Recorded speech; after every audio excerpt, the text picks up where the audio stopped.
Scalpers have been a plague on people's ability to buy PlayStation 5s and Xbox Series X, and the situation doesn't seem to have gotten much better, especially because demand continues to outweigh supply. Now, back in December of 2020, I reported on an article by Video Games Chronicle here revealing some pretty unfortunate stats about the level of scalping that's been going on. So the headline alone talks about how scalpers made over $28 million on eBay. And scrolling down here, you can find more specific stats. So over 60,000 next-gen systems were resold through the online marketplace. And you can see here the article breaks down the numbers by type of Xbox or type of PlayStation 5. As for how lucrative this venture has proven for these scalpers, well, for those selling Xboxes, they've generated over $9 million in profit. And then for those who have been reselling PlayStation 5s, that has amounted to around $19 million in profit for resellers, and this is as of December of 2020. And then StockX also claimed that users have resold over 60,000 next-gen consoles. So as of December, just the totality of next-gen consoles that were resold through scalping amounted to roughly 120,000 units, over 120,000 units. Well, if you thought that was bad enough, there is this newer analysis conducted in website dev.2 by Michael Driscoll, who provided an update on exactly how many PlayStation 5 specifically have been scalped. And these stats, I think, will definitely make some people's blood boil. I know there are people who've been trying very hard to find PlayStation 5s at MSRP, and scalpers have made life much more difficult indeed. So right here, it is stated that 7.06% of all PS5 sold in US were resold on eBay or StockX. And this is through January 16th, 2021. It's been a month since. Who knows what the numbers look like now. And then on top of that, this analyst estimates that 3 to 8% of all PlayStation 5s were resold through OfferUp, Facebook, and Craigslist. So when you add all those numbers up, you're looking at a grand total of 10 to 15% of PlayStation 5s that were scalped and or resold. As of January 16th, it is believed, according to this analyst, that roughly 157,000 PlayStation 5s were sold on eBay or StockX. Now, this is just PlayStation 5. Recall that back in December of 2020, we were looking at numbers of over 120,000 units resold of both PlayStation 5s and Xboxes, whereas PlayStation 5 numbers by themselves on eBay were looking at around 33,000 if you add these two numbers up. And if we assume that it's similar with StockX, we're looking at 66,000 PS5 units sold across these two specific gray markets. Fast forward to January 29th, and that number, PS5 sold on eBay and StockX, has climbed from roughly 66,000 to 157,000. That is an additional 100,000 PlayStation 5 units that have been scalped through eBay and StockX. Number of PS5 sold through eBay and StockX have now even exceeded the total number of Xboxes and PS5s together sold through eBay and StockX as of December. And keep in mind, this is just data for up to January 16th, 2021. It is now February 14th. I'm curious to see what these numbers look like now. But as of right now, from November to December, the scalping situation was pretty bad. And from December to January, it seems like it's only gotten worse. And this is a venture that's proven to be lucrative for these scalpers. $140 million in sales on eBay and StockX for $43.2 million in profit for scalpers. And let me emphasize, this is profit, not revenue. This is after expenses. They made $43.2 million in total. Obviously, different people made a different amount of money depending on how heavily they got into scalping, but that's a lot of money that's moved around just from scalping. Not to mention that these gray markets take a percentage cut of sales, and so it is reported right here that eBay, PayPal, StockX, they made roughly $15.9 million from scalping, which, by their standards, I guess, is pocket change given how huge these companies are, but it's still plenty of money that went in their pockets. for what is essentially a grifting operation, getting people to spend more money than they actually should by limiting the supply of a highly demanded product. And from what I understand, these statistics are only confined to the United States. If we go to VG charts right now, we can see that as of January 23rd, 2021, roughly 4,800,000 PlayStation 5s have been sold globally. So if we stretch that 10% to scale up to this, we're looking at maybe 480,000. And that 480,000 estimation is the lower end of that 10 to 15% range that analyst estimates is the percentage of PS5 units that have been resold in the US.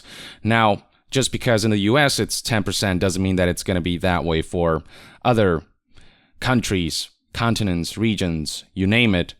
But it is highly likely that the number of units total globally of PlayStation 5s and Series X for that matter, or Series S resold, is in the range of the hundreds of thousands, and a 10% statistic doesn't surprise me at all, given how efficient these bots and scalpers can be. Now, for those wondering where this analyst is getting all of this information from, well, down here there is a section titled Methodology that explains in great detail the process that this individual went through to get the numbers. And this blog post has gained enough attention that it's been picked up by numerous major media outlets. Michael Driscoll, by the way, is the same individual who provided data that led to the publishing of this article back in December.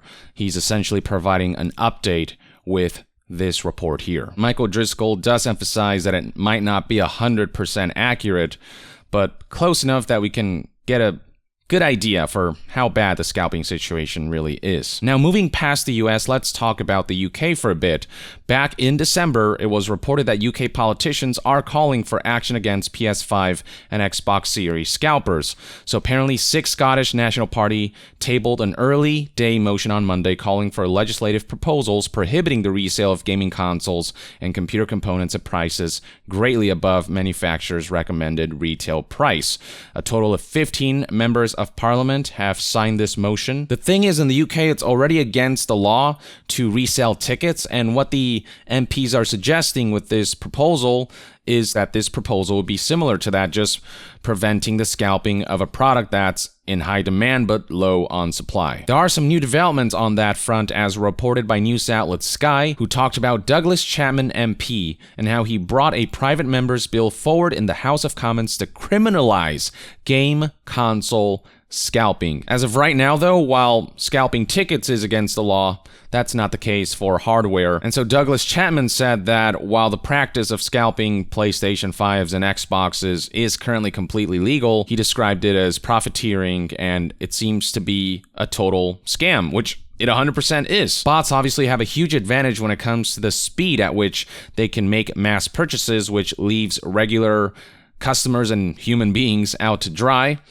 And they say, well, too bad, we got the better of you. Looks like you'll have to go through us, and oh, by the way, you'll have to pay twice, 3 times the cost of what you'd normally pay because we have manipulated the market this way, and you have no choice. If you really want a PS5 that badly, we are the ones in possession of the last remaining PlayStation 5s that haven't gone out to customers. And when a restock happens, the bots will scoop up a significant percentage of those units. While a majority of PS5s and Xboxes have gone to actual customers, 10 to 15% in the US alone, I mean, that's a ridiculous stat. It is 100% a grift. It's people who know how to exploit these websites and who have greater technical know-how taking advantage of their capabilities. And this is even more of a grift during the holidays when demand skyrockets and when parents might be desperate to get their kids the PlayStation 5 or Xbox that was promised, or a friend might want to get another friend one of these new consoles, and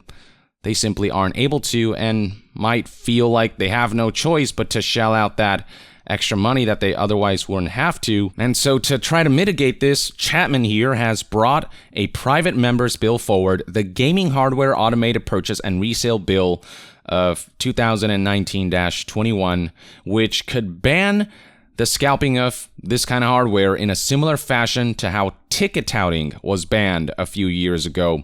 The Scottish National Party MP acknowledged the bill was unlikely to become law, but said it was one of the actions within its power to force the government to take responsibility on the issue. So while this specific bill may not end up going anywhere, the fact remains that every legislative endeavor has to start somewhere. Somebody has to get the ball rolling, and this is one way to do that. Hopefully, conversations will continue in the coming weeks and months. Chapman also emphasized that, in his opinion, the effect of scalpers was ultimately to disappoint consumers in the wider gaming community among children and adults alike, or at the very least contributing to that disappointment. As I've said before, even if scalpers didn't exist, there would still be a struggle to find these consoles, but at the very least, people who are on top of this, who know exactly when these restocks are coming and are willing to go that extra mile, will have at least a chance, because they wouldn't be competing with superhuman software that can make purchases at superhuman speed. As for what responses Chapman has gotten, well, here is a quote from Minister of State for Digital and Culture,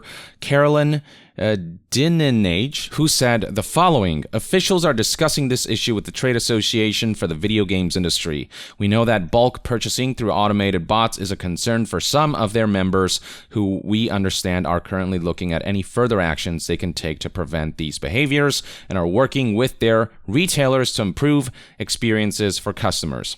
So there is a conversation happening surrounding this, so at least there is that. Again, even if this specific bill doesn't end up passing, at the very least, there is research being done about this, and hopefully this will eventually lead to the proper regulations being implemented.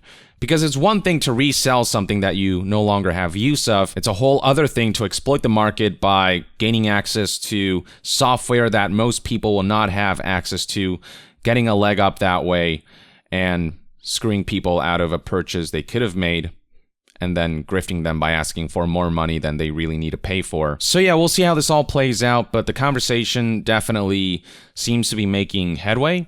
We are seeing more and more headlines about scalping, I feel like more so than ever before. But the thing is, legislation tends to move very slowly, and so it is still up to Sony, Microsoft, Nintendo, and the retailers to step their game up and combat these bots through more advanced security measures or through some method that will help mitigate this, because it's getting ridiculous. So long as scalping remains decriminalized, there's nothing stopping these guys from doing what they're already doing and making boatloads of money along the way. So for now, it really is up to these companies and these sellers to step up their game. Or at least that's one man's opinion on this whole situation. Let me know in the comments below what your experience has been like with scalping, trying to purchase a PS5 or an Xbox. Drop a comment, and to be further updated on all things gaming news, reviews, and discussions, stay tuned right here on Young Yeah. I'll see you guys next time. Young out.